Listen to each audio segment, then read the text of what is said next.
14 de noviembre, los saluda Lisette Ceja. Así comenzamos su noticiero 24 horas.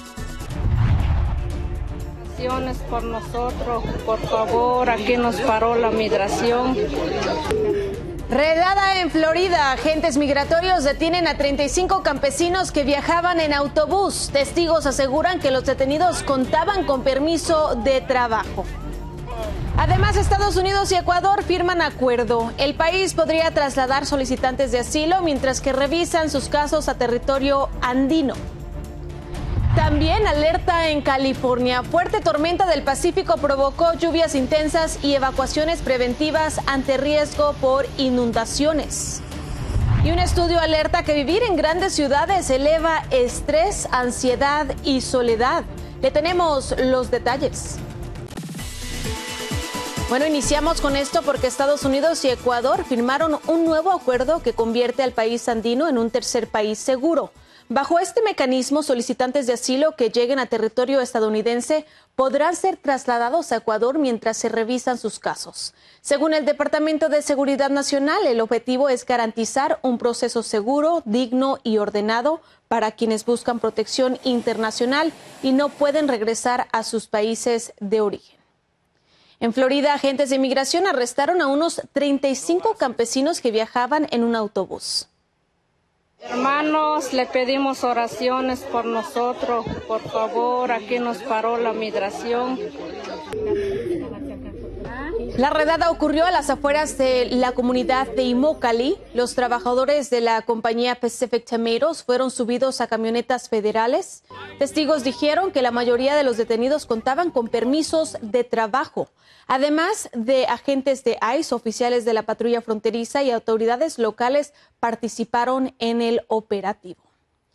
Y mire, ICE estaría preparando un plan millonario para contratar a investigadores privados que operarían casi como cazarrecompensas. La estrategia ya genera preocupación y Anthony Belchi nos explica qué hay detrás de esta polémica iniciativa.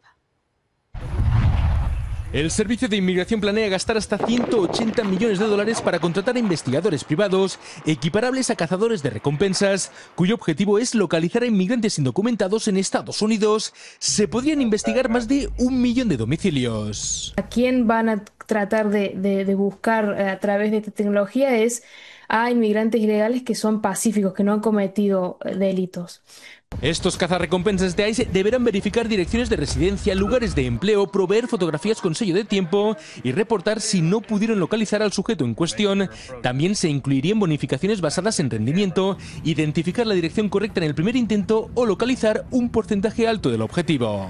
Se van a poder de pronto lograr estas cosas, tramitar los casos más rápido en la corte, buscar a las personas que de pronto quedaban al olvido, ¿no? Muchas personas con casos negados, con órdenes de deportación final. Todo eso en un momento en el que la administración está tratando por todos los medios incrementar las deportaciones y ha aumentado el presupuesto de la Agencia de Inmigración.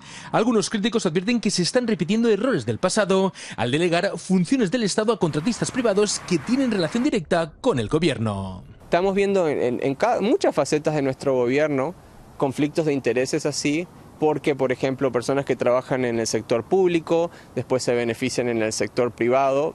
ICE ha asegurado en sus documentos que los contratistas deberán asegurar el cumplimiento de todas las leyes y regulaciones sobre recopilación de datos, pero se desconocen los detalles de los criterios de selección, cuántos contratos se firmarán o la estructura de los incentivos. Dándoles poderes legales de básicamente secuestrar a personas sin ningún entrenamiento, sin ningún entendimiento legal, sin ningún sentido de cómo se debe hacer este proceso. ICE asegura que estos contratos harán sus operativos más eficientes, pero algunas organizaciones pro derechos humanos temen que aumenten los riesgos de abusos a inmigrantes. Desde Miami, Florida, Anthony Belchi, Noticias Estrella TV. Gracias, Anthony. Mire, el caso por crimen organizado contra el presidente Donald Trump en Georgia sigue adelante ahora bajo un nuevo fiscal. Peter Scandelakis asumió oficialmente el proceso después de no encontrar a ningún otro fiscal disponible, tras la salida de Fani Willis por una disputa legal. Los cargos presentados en 2023 acusan a Trump y a varios aliados de intentar revertir su derrota electoral en el estado. Aunque el caso ganó fama cuando el presidente se entregó en Atlanta, aún no está claro si finalmente llegará a juicio. La incertidumbre crece entre millones de usuarios del Obamacare, aunque el periodo de inscripción ya comenzó. El Congreso sigue sin definir los subsidios, mientras el presidente Trump insiste en eliminar el programa y ha presentado una nueva propuesta para reemplazarlo. Fernando Mejía nos explica de qué se trata. El debate político en el Congreso continúa sobre los subsidios del cuidado de salud bajo el programa conocido como Obamacare, que finalizan este año y que en medio del periodo de inscripciones muchas personas están viendo un incremento en sus pólizas. Las personas que están arriba del 400% del nivel de pobreza van a pagar mucho más porque ellos no van a poder recibir un subsidio si no hay una acción del Congreso. Hay una promesa republicana de que el tema de la ampliación de los subsidios que se quedó fuera del acuerdo para reabrir el gobierno se discutirá a mediados de diciembre y se resolverá antes de que el periodo de inscripción termine, que es el próximo 15 de enero, pero eso no garantiza que se solucionará o que los precios bajen. Insurance companies not to be paid, but for the money.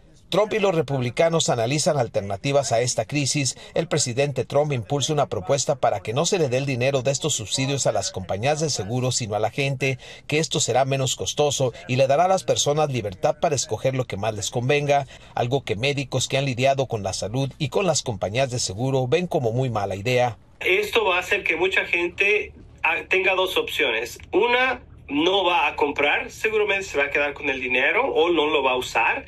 Y segundo, puede que compre planes que tienen muy poquita cobertura. La administración de Trump considera que con esto las personas jóvenes y de buena salud podrán conseguir seguro médico más económico, pero una situación muy diferente podrán tener aquellas personas con una salud deteriorada o con alguna condición preexistente. Si esta persona en el futuro quiere agarrar seguro médico y tiene esta condición preexistente, no va a poder calificar o va a tener unas cuotas altísimas para poder agarrar un seguro médico. Entre economistas y expertos en política se rumora que tanto el presidente Trump como los republicanos están presentando alternativas a los subsidios económicos de salud porque en un futuro lo que quieren es acabar con el programa Obamacare, algo que en el pasado ya han fracasado. Fernando Mejía, Noticias Estrella TV. Gracias, Fernando. Estados Unidos puso en marcha la Operación Lanza del Sur, una ofensiva militar liderada por el Comando Sur para atacar redes de narcotráfico en América Latina. El plan incluye el despliegue del portaaviones más grande al Caribe, una señal de fuerza no vista en décadas. La administración Trump asegura que busca detener a grupos narcoterroristas. En una publicación en su cuenta de X, el secretario de Guerra, Pete Hegseth, aseguró que el operativo busca proteger el país de las drogas que están matando a los estadounidenses. Sin embargo, mientras en Washington analizan posibles operaciones militares en Caracas, el presidente Maduro intenta proyectar normalidad en medio de la presión internacional. Durante una marcha juvenil, el mandatario fue captado siendo empujado por simpatizantes, pero luego describió esos golpes y codazos de una manera muy diferente. Escuchemos. Tremenda golpiza nos dimos, empujones de amor,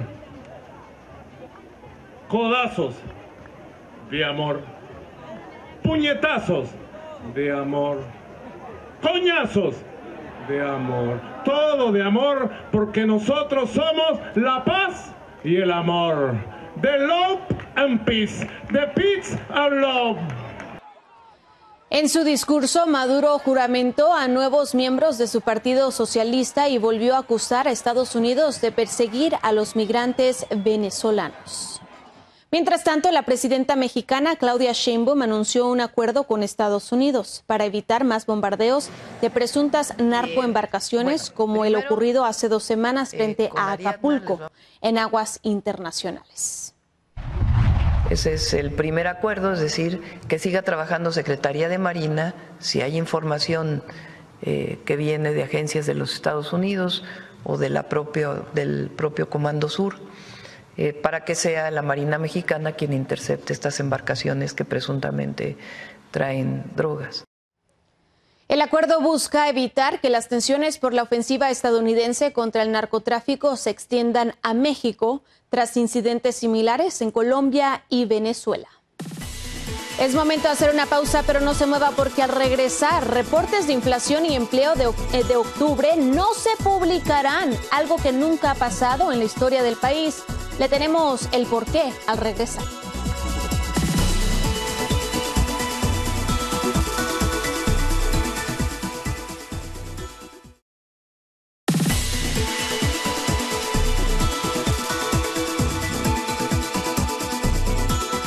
Gracias por continuar con nosotros. Este jueves la Casa Blanca anunció que alcanzó nuevos marcos de acuerdos comerciales con Argentina, Guatemala y El Salvador y Ecuador.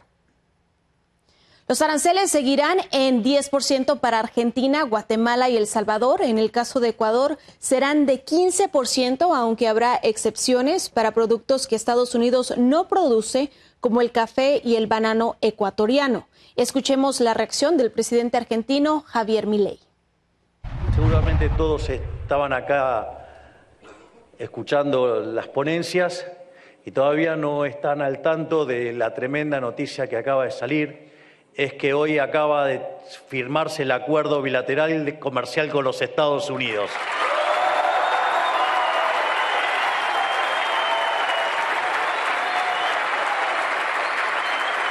Así es que, como verán, estamos fuertemente comprometidos en hacer grande la Argentina nuevamente.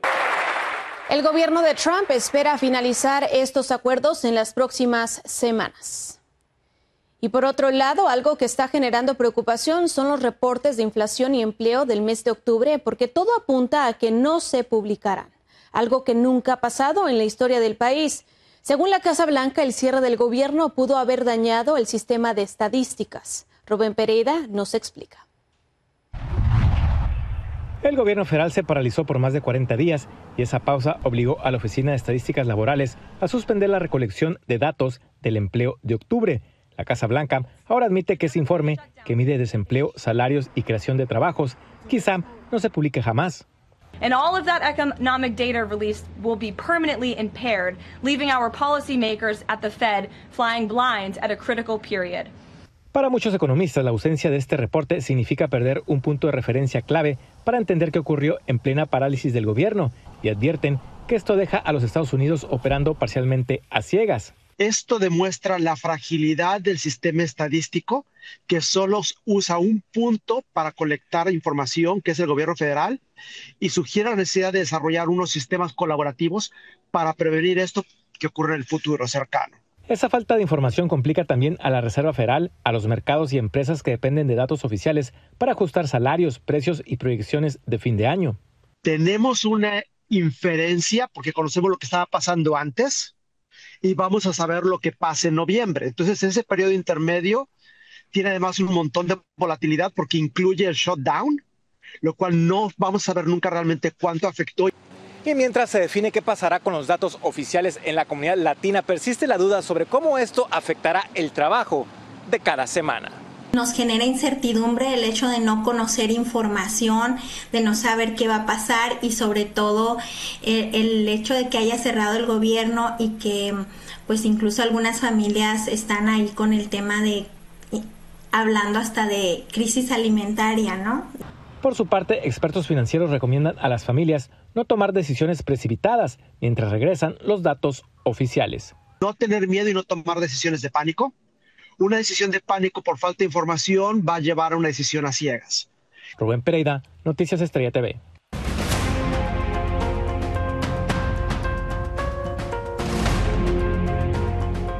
En México, la alcaldesa sustituta de Uruapan, Grecia Quirós, confirmó que recibió amenazas un día antes de asumir el cargo. La también viuda del alcalde Carlos Manzo dijo que fue un intento de desestabilizar su gobierno. Además, habló del refuerzo de su seguridad y aseguró a la ciudadanía que piensa en sus hijos porque no quiere que se queden solos. La Ciudad de México vive días de tensión, pues el blindaje colocado en el centro histórico fue puesto a prueba con una protesta de maestros y ya se anticipa una movilización mayor este fin de semana. Arturo Vega nos tiene el reporte completo. La Coordinadora Nacional de Trabajadores de la Educación inició un paro nacional con diversas manifestaciones para exigir que el gobierno federal elimine el actual plan de pensiones, entre otras exigencias. En su búsqueda de manifestarse en Palacio Nacional, en la Ciudad de México, se encontraron con un despliegue policial y vallas metálicas. Sabemos que allá adentro la presidenta nuevamente está diciendo que nos han atendido, que han resuelto las demandas.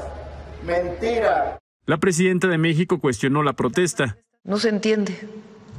O sea, ¿cómo si hay una mesa de diálogo abierta quieren utilizar la violencia para llegar a Palacio Nacional? Los maestros decidieron realizar un plantón en las inmediaciones de la Cámara de Diputados. Hoy estamos acá, mañana estaremos accionando también en casetas aquí en Ciudad de México y bueno, la acción también se repite en diferentes estados de la República. La mandataria puso en duda la legitimidad de la protesta, que coincide con la manifestación del sábado convocada por la denominada Generación Z, movilización que según el gobierno tiene nexos con la derecha internacional. Pero es muy importante que se conozca cómo se construyó la convocatoria a esta movilización y quiénes han ido promoviendo esta movilización. En el análisis político, la protesta en contra de la actual administración busca sensacionalismo al compartir imágenes hechas con inteligencia artificial con el Palacio Nacional incendiado. Por esa razón, las autoridades han amurallado el edificio, otros recintos y calles principales. No se nota una organización clara legítimamente de la generación Z y tampoco están hablando en los códigos de la generación a la que quieran llevar. El riesgo está que solamente todo acabe siendo una marcha o un pretexto para que el antiobradorismo se movilice más allá de cualquier causa. El gobierno federal señaló que la estrategia digital para la movilización de la llamada Generación Z costó 90 millones de pesos y aseguró que esta movilización no es orgánica. Desde la Ciudad de México, Arturo Vega, Vivanco Noticias, Estrella TV. Y así nos vamos a otra breve pausa, pero al regresar, un nuevo estudio revela que vivir en ciudades grandes puede impactar seriamente la salud mental. ¿Por qué? Se lo contamos al volver.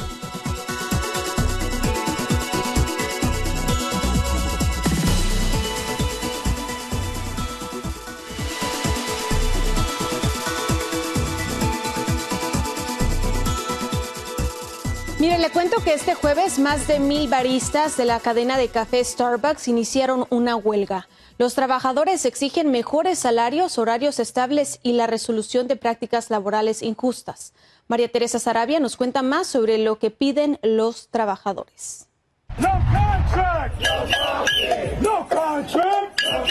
Baristas de Starbucks se congregaron frente a varias tiendas para exigir mejores condiciones laborales. La huelga, que coincide con el llamado Red Cap Day, comenzó con 65 locales, aunque la compañía reporta menos del 1% de interrupciones. Because Starbucks has refused to come back and negotiate for our first contract, and they have still yet to resolve hundreds of unfair labor practice charges against the company. La huelga afecta a más de 9,500 trabajadores en 550 tiendas y el sindicato advierte que podría convertirse en la huelga más larga y numerosa en la historia de Starbucks. I'm having to work doubles. I'm having to work closes to opens. I worked 12 hours the other day, and I'm putting in overtime every week just so I could afford my rent, so I could afford bills. Sucursales en ciudades como Seattle, Filadelfia, Dallas, Austin y Portland ya se han unido al paro. No contract, no profit. We would like them to come back to the bargaining table and give us good faith bargaining. We would also like to have more constant scheduling, better pay. We want a livable wage for all of our baristas. Con esta medida, los baristas buscan presión sobre Starbucks para obtener un contrato justo que garantice salarios dignos, horarios estables y el fin de las prácticas laborales que consideran injustas. María Teresa Sarabia, Noticias Estrella TV. Gracias, María Teresa. Y una potente tormenta del Pacífico está dejando lluvias intensas en el sur de California, elevando el riesgo de inundaciones, deslizamientos y flujos de escombros, especialmente en zonas afectadas por los incendios. El sistema ya dejó fuertes precipitaciones y vientos en el norte del estado. Autoridades emitieron evacuaciones preventivas ante posibles emergencias. Se les recomienda estar alerta sobre posibles advertencias en su región. Un nuevo análisis revela que vivir en grandes ciudades puede afectar seriamente la salud mental. El ruido, la contaminación y la falta de espacios verdes aumentan el estrés, la ansiedad y la sensación de soledad. Esto según un estudio de la agencia EFE. Expertos señalan que el ritmo urbano y la presión laboral están afectando el bienestar emocional y piden políticas urgentes para construir ciudades más saludables y conectadas. Con esto hemos llegado al final de esta emisión de su noticiero 24.